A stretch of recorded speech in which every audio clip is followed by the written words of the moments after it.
And then, obviously we weren't very good on special teams, so we're going to have to improve that area this week against Chicago. But overall, it was really fun to watch. Our guys played really, really hard, played with a lot of energy, and it was good to get another win at US Bank Stadium. I love when people just keep grinding out a sentence when they have to clear their throat. Like luckily, being the excellent producer, I edited out the throat clearing sound. Oh, so he did clear his throat. He was choked up, you guys. He's got a win streak going. He's crying, okay? He's emotional. Don't pick on men who are emotional. It's okay to cry. The defense is back. He's emotional. This is Purple Daily. Mackey and Judd, Declan producing. Courtney Cronin making a special Tuesday appearance here because she is also a football nerd, and she knows that we do our football nerd segment of the week on Tuesdays. What's up, Courtney?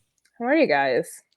Well, we're off the tank for Trevor wagon now. I think that. Yeah, I think that ship sailed for everybody, and I know there's parts of this fan base that are angry that they are in the midst of a 2-game win streak and think that this whole thing's going to end up setting the franchise back. I don't necessarily disagree, but we deal in reality here on Purple Daily, and the fact is they are not going to be picking in the top 3 this year because there's too many games left that they are going to win. The fact is, it is hard. It is difficult week in, week out to lose in this league. That's the key thing. Like, there are so many mediocre the Monday night game. Is that the best loss of the season? Patriots and Jets. That's an all-time great tank for Trevor loss by the Jets. Even when they lose, they win. Yeah, and you came away from that game saying, bravo, Adam Gase and Jets. But my point is serious. It is hard to lose consistently in 2020. I really believe that.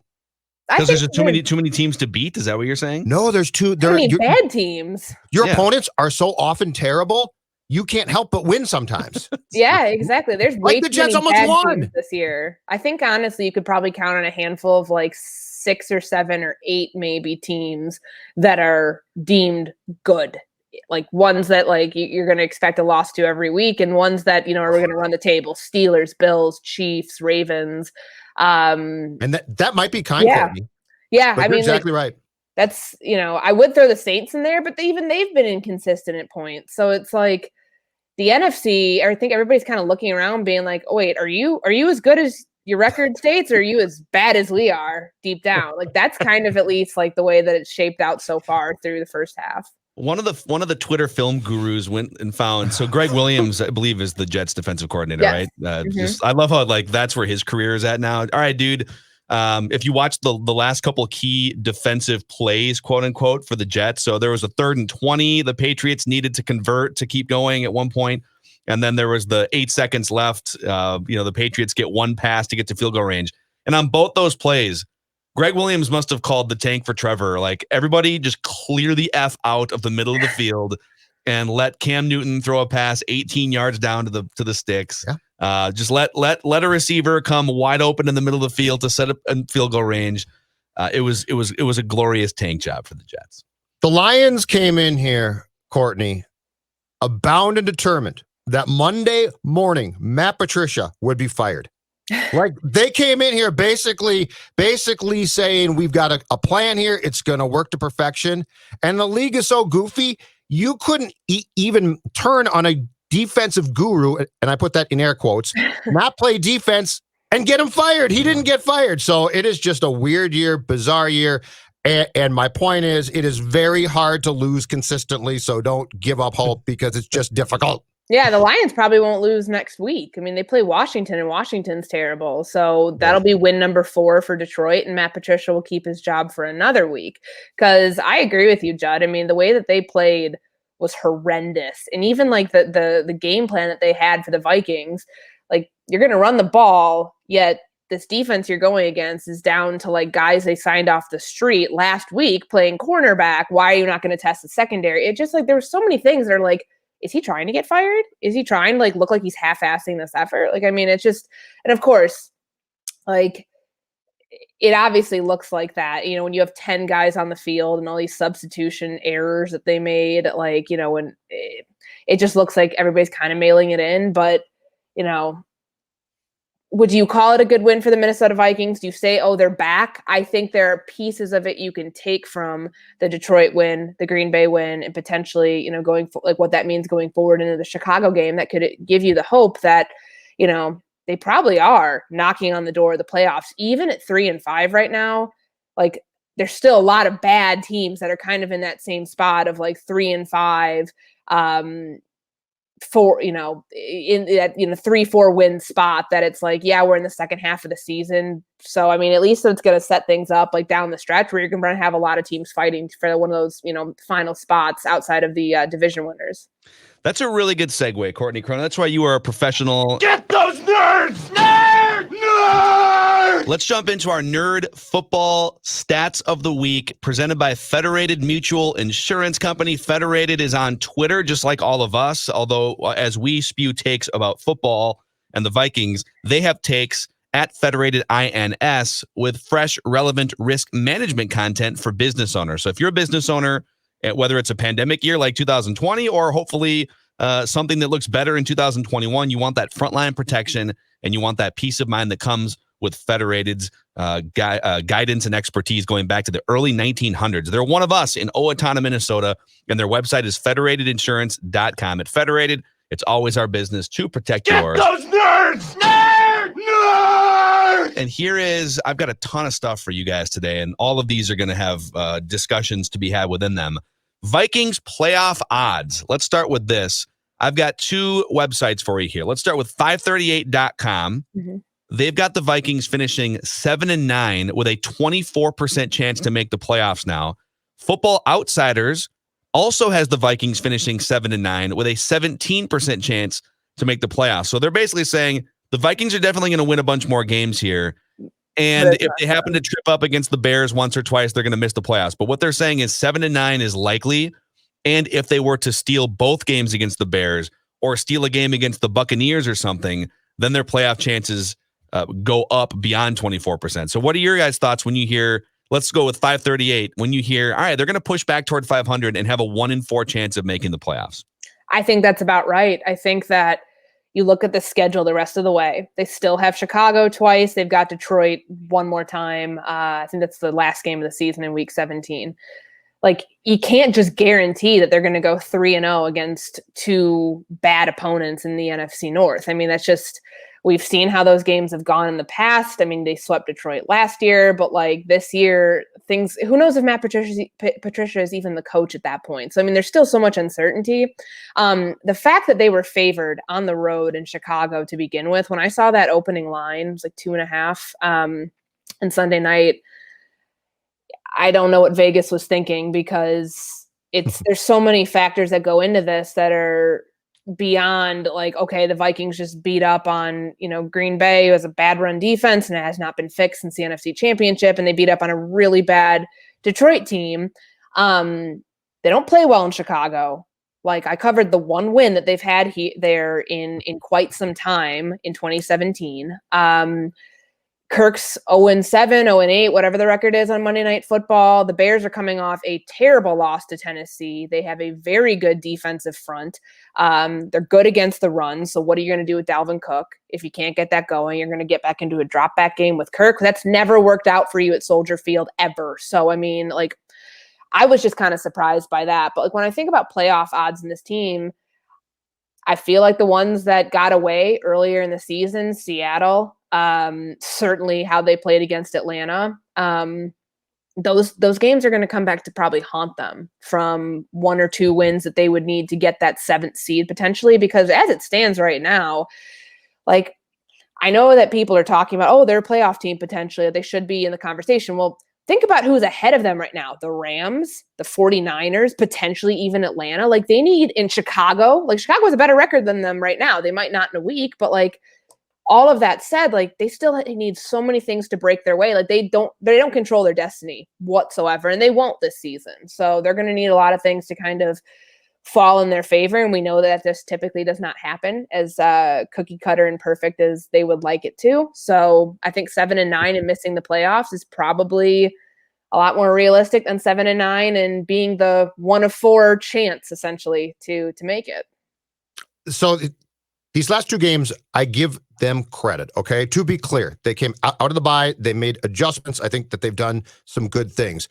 Green Bay had a terrible game. The Lions are just terrible. Mm-hmm. So I can't tell you what I think until I see the Bears game, because the Bears also aren't good. But if you go into Chicago and Kirk finally breaks through and wins a Monday night game, right?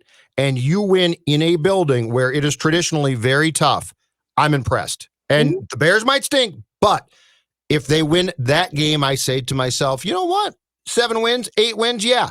If you go in there and revert and don't play well, and the Bears front to what Courtney's saying, stops Dalvin Cook, and now, oh my God, it's on Kirk, and Kirk's like, I don't want this on me.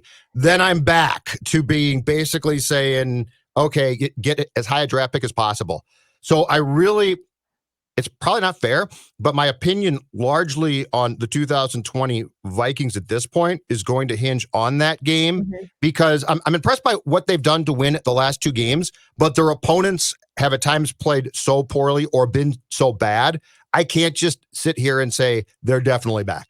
Yeah, well, no, I think there's, like, just jumping on Judd's point, what Rick Spielman said when he was asked, like, how far do you feel like you guys are going to be out of contention or in contention? And at the bye week, he said, well, we have a bunch of division opponents coming up in this stretch, and they obviously have 3 straight, and then they've got 2 on the back end. He's like, we should know pretty quickly. If they win in Chicago, then I think you can go ahead and say their gamble that they pulled off, that they would have pulled off that gamble of, let's not tear down the roster. This group can get us to the playoffs. Now, how successful in the playoffs, I don't know, but like a Chicago win at a place that it's just like, that place is the house of horrors for this team. Like, they do not play well there. And especially with Kirk in those primetime games. Last year, they were America's Game of the Week, and that was an absolute disaster. They got beat by Chase Daniel. The year before on Sunday Night Football was just the beginning of the end, really, for, the Mike Zimmer, John DiFilippo relationship.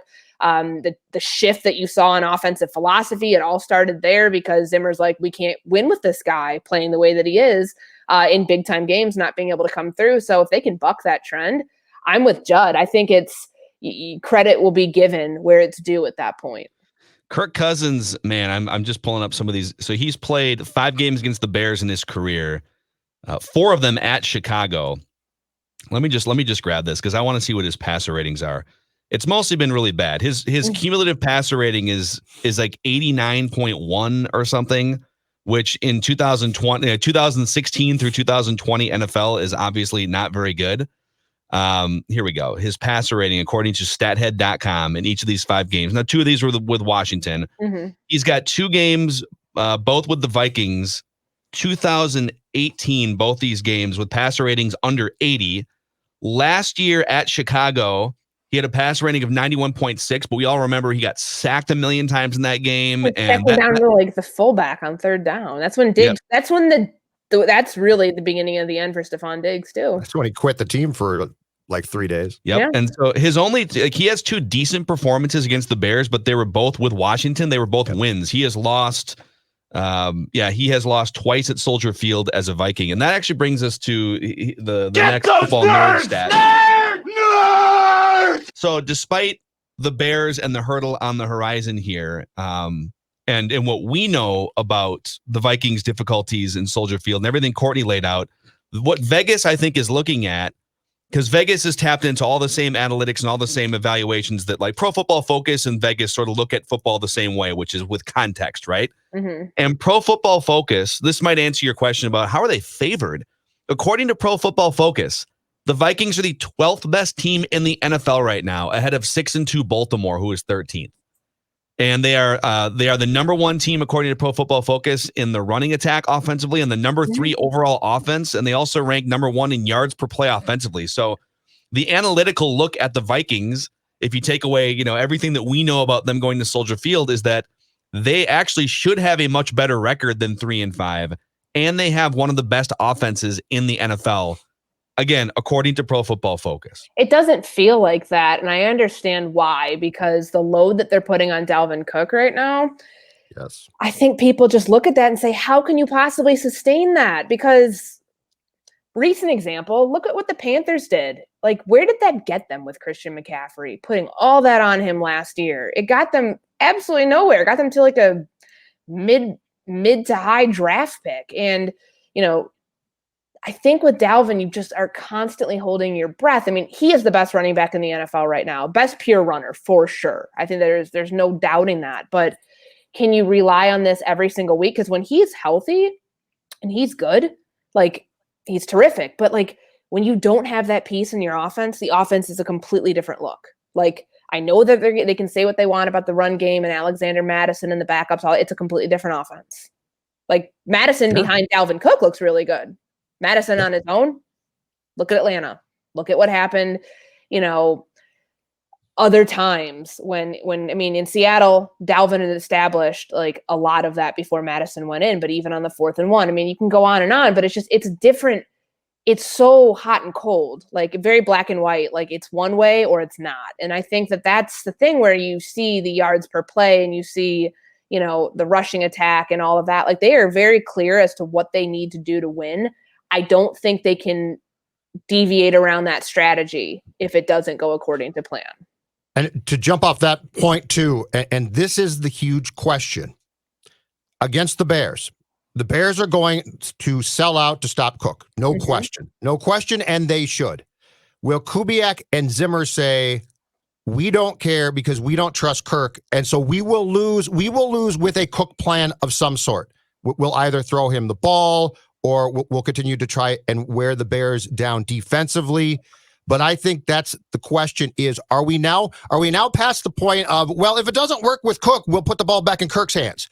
Or do they say, bleep that, we will still throw passes? So, let's say the goal is 20 passes like we saw against Detroit, Courtney. But I think that becomes the real question now is, are they past the point of no return in putting the ball in Kirk's hands and basically going in with a Dalvin plan that, and Zim loves to do this, that they just stick with. And even if they continue to hit their heads against the wall, they say, we prefer to do it with Dalvin than to empower a guy who we've tried to empower before, especially in Chicago, and it hasn't worked.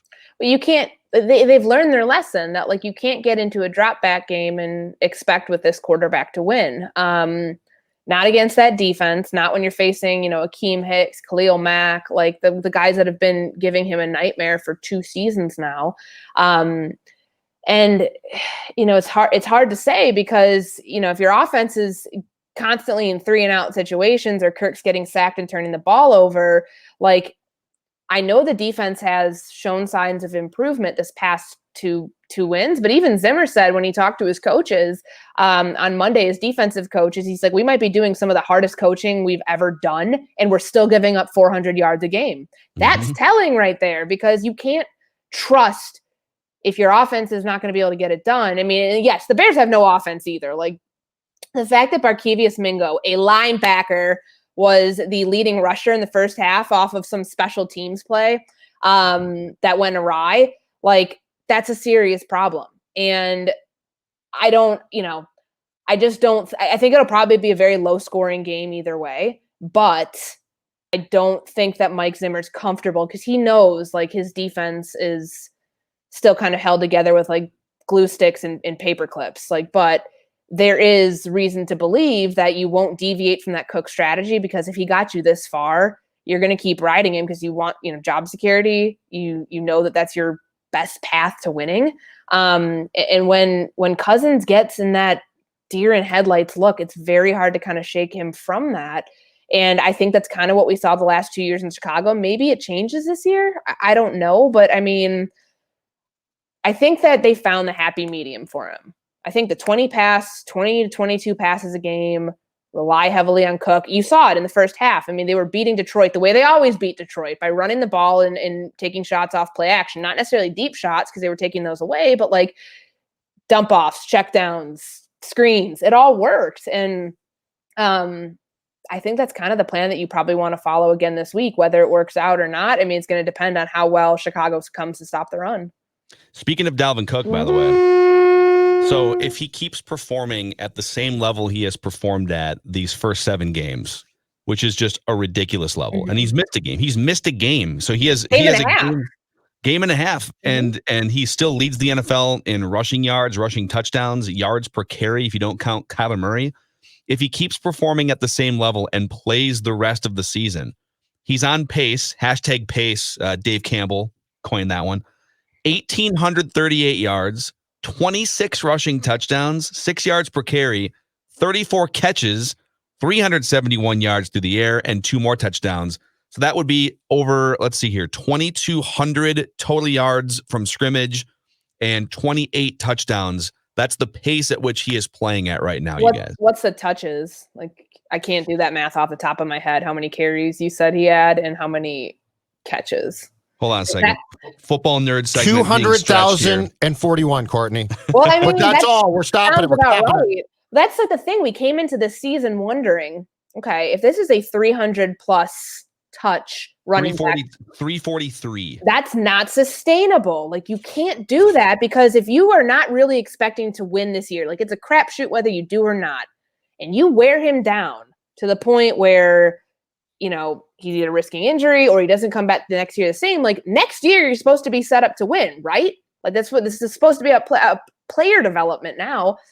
I think it's a lose-lose situation, because Dalvin Cook's your only way to win is what you're saying offensively.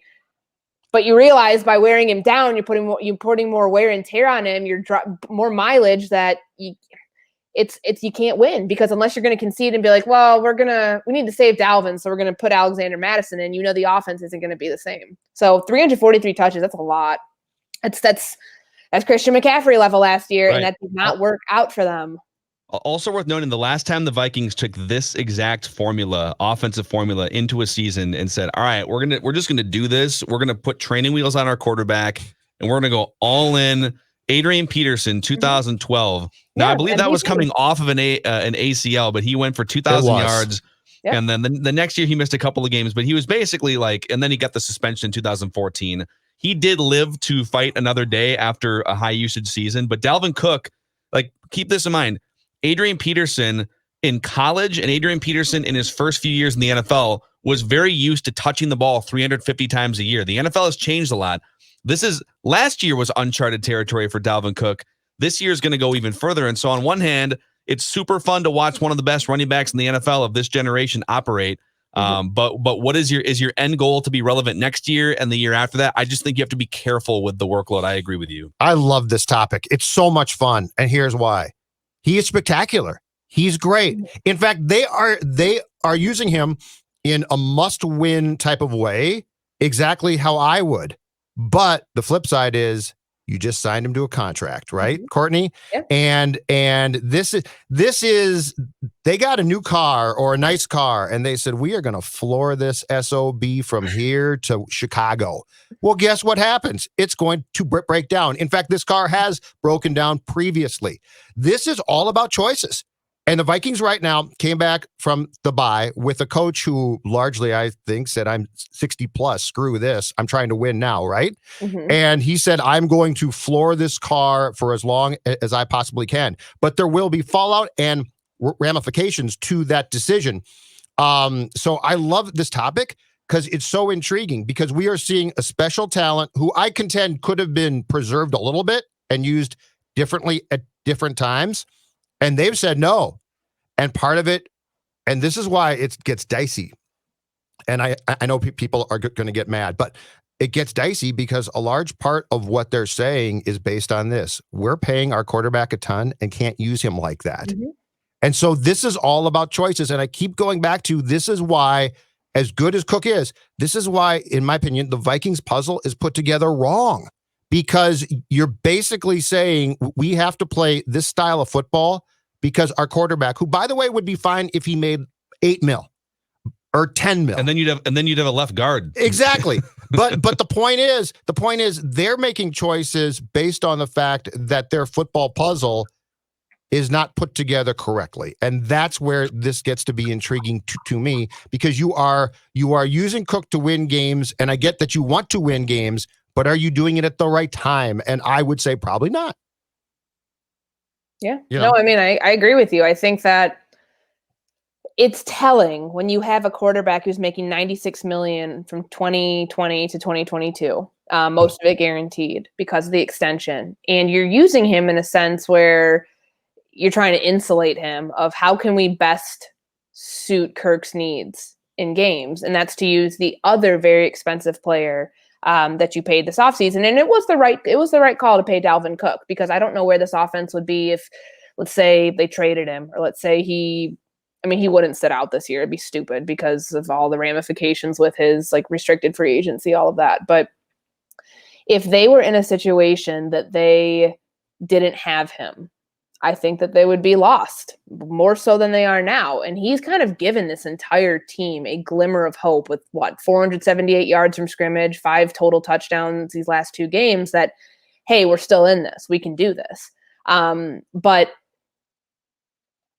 I don't know if you can how long can you get away with riding that same player and not anticipate that something's going to happen to throw you off course there, because they just don't have a backup plan. That's the problem, because I just don't think that, Kirk played excellent on Sunday. Why? Low expectations. Let's call it what it is. It's a Detroit team. It's true. Not very good. He threw the ball 19, 20 times. In the game, he didn't have to do much. Yes, he threw 3 touchdowns, but, he had a lot of help along the way from the running game. And hell, that second touchdown to Irv Smith probably doesn't happen if Dalvin Cook doesn't have that blitz pickup to kind of clear that lane over to the left side for Kirk to find Smith on a 1-yard touchdown, whatever it was. But the pieces of this puzzle, like Judd was saying, were constructed in a way now that they're kind of like jamming it together, being like, this is how it has to work because we don't have any other options. We have to work with what we have. And what they have is a very, very talented running back. But I don't know at this pace if we're going to keep talking about like how can they win games without Dalvin Cook? They don't have that strategy. They have the strategy that works of how they do win games, but like they don't have anything outside of what we've seen the last 2 weeks, because it just hasn't happened yet. And so Cook is a sports car that's great, right? Like it's a great sports car. But here is to continue the point about what the Vikings are doing and why the puzzle does not work. You've got another sports car in your garage, and his name is Justin Jefferson. Yeah. And like he is a big time sports car. And right now, because of who would have to drive that car, you're saying, well, we're not going to use that one too much. Actually, hold on. Get those nerds! Nerds! Because this is in my notes. You got the snap counts? You want to give the snap counts? No, go ahead. Okay, just for context, Adam Thielen on the field for 50 of 58 snaps in this game. Justin Jefferson was on the field for only 35 of 58 snaps. Well, they were running so much like 21 and 22 personnel, like in a lot of like single receiver sets, because they were trying to overload with tight ends for the run game, things like that. Like I noticed that was kind of what their game plan was early, especially when you saw that first touchdown, the one that Mike Zimmer challenged. Like that to me was the indicator right there. Okay, this is the type of game it's going to be. Yeah, I just think that if I am the coaching staff and trying to devise plans, that I put Jefferson out there as much as Thielen or more, Courtney, based on this. If I'm a defense, I'm far more afraid of Jefferson and his big play potential. And if they were intent, see, this is where, to me, against Detroit, they tipped their hand way too much. If they were intent on running true play action pass, right? Mm-hmm. Like big time, we are going to use this. We've got Cook, who's great, and Cousins, who can make this work, which he can. Mm-hmm. If I am a defensive coordinator, I'm far more concerned if Jefferson is out there, because that means you're going to do it. Thielen, to me, is like, well, you might throw a short pass, you might throw a long pass, but I'm much more concerned. But to my point, I just think it's too bad that this really, really nice, brand new, just built sports car is sort of being, we'll use that sometimes, because it's quite clear that you don't trust the plan in how it should work. Yeah, that's my point. They're kind of using the sports car in a similar fashion to the way that they used the last sports car that they traded for. It was a good trade because they got another sports car. That's why the sports car said, I'd like to go to Buffalo. You want to go to Buffalo? It's like Minnesota. We don't drive sports cars in the winter because they get rusted out. Maybe that's the philosophy. I've got one more for you here. Last couple minutes here. Get those nerds! Nerds! Offensive line. We got to give the offensive line some love here. Again, according to Pro Football Focus, which does deep dive analysis into the trenches, among the 80 qualified offensive tackles this season, Brian O'Neill ranks 12th overall. Riley Reif ranks 36th overall. So both are above average. Brian O'Neill is way above average. Riley Reif has only allowed 6 pressures all season. Among the 38 qualified centers, Garrett Bradbury is 9th out of 38 in overall grade. He's closer to the bottom third in pass protection, but he's much better in that category than he was last year. And even though the guards don't really paint a pretty picture, according to Pro Football Focus, Ezra Cleveland has been the best right guard on the roster so far this year. So definite progress. I think the Cleveland thing, I think it shows you too when you look back at the film, where they put guys like Danny Shelton, Nick Williams, all that stuff, like where, they were scheming towards Cleveland, I think, because he's probably the better guard. And that's kind of weird to say when he's like, okay, he's started 3 games total at this position ever, I believe. That first game, he allowed a sack, his first game ever playing the position. Understandable. But since then, I mean, he's looked really good. You don't want to go ahead and give him credit and be like, oh, they're such geniuses for moving this guy out of his natural position to play right guard. I mean, they also played, it's a very small sample size. So I don't think we can go ahead and say this is the right place, like keep Riley Reif next year, restructure, whatever. No, I still think that Ezra Cleveland was drafted to play left tackle. That's a franchise position that you want to shore up. So go ahead and do that. But it's looked really good. And I think just kind of the way that Mike Zimmer talks about Pat Elflein potentially coming back off IR and just is so very wishy-washy on it, like won't really commit to it, kind of like skirts around the subject very quickly, makes me believe that he's not coming back off to get his job back if he comes off at all. Yeah. So it is amazing that like Ezra Cleveland, I think it just shows he's not going to be a right guard long term. And if he is, then it's a complete about face, but I think it shows you there's some talent there that he can jump into a position he's not familiar with on a side he's not familiar with and be the best of the guys that have played there so far this year. So, all right, that's a wrap on Nerd Football Stats. Courtney Cronin, ESPN.com. We'll see you again on Friday. We appreciate you hanging out with us. And this Bears game pretty much gives you the direction of where the Vikings are going to go. But as Judd said a couple weeks ago, if you're going to beat the Packers, you better beat the Lions and you better go. Otherwise, if you get to 7-9 and miss the playoffs and Dalvin Cook touches the ball 350 times, kind of feels like a waste. So You might as well go if you're the Vikings at this point. All right. Thanks for hanging out with us. Purple Daily, 7 days a week during the season. We'll see you guys tomorrow.